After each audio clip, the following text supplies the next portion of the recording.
ini aku bakal bahas apa itu sengketa tanah, kenapa bisa terjadi, dan gimana cara penyelesaiannya menurut hukum agraria Indonesia. Sengketa tanah itu artinya perselisihan antara dua pihak atau lebih yang merasa punya hak atas tanah yang sama. Menurut Peraturan Menteri ATR atau BPN nomor 11 tahun 2016, sengketa bisa terjadi karena kesalahan administrasi, warisan, jual beli tidak sah, atau bahkan penguasaan sepihak.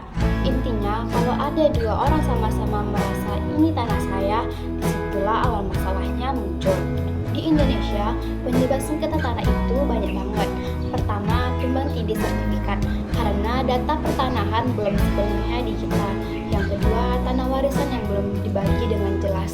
Dan yang ketiga, tanah adat yang belum diakui oleh negara. Dan yang keempat, ada juga kasus penguasaan lahan secara sepihak oleh perusahaan atau individu. Kalau dibiarkan, dampaknya bisa besar banget, dari konflik sosial sampai tindakan kekerasan. Secara umum, sengketa tanah dibagi jadi tiga. Yang pertama ada sengketa administratif, misalnya kesalahan data di sertifikat. Yang kedua ada sengketa perdata, kayak perebutan hak milik antar individu.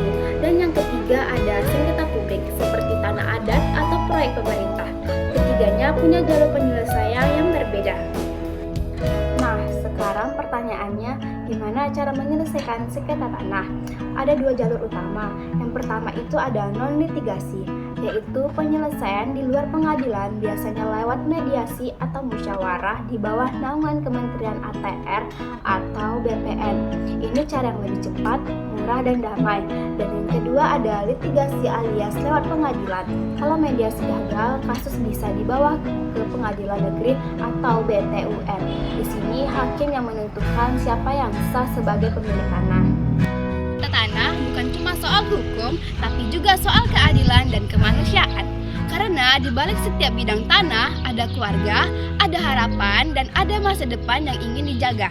Jadi yuk kita sama-sama tertib administrasi, hormati hak orang lain, dan selesaikan masalah dengan cara yang damai. Karena tanah bukan cuma milik kita hari ini, tapi juga warisan untuk generasi yang akan datang.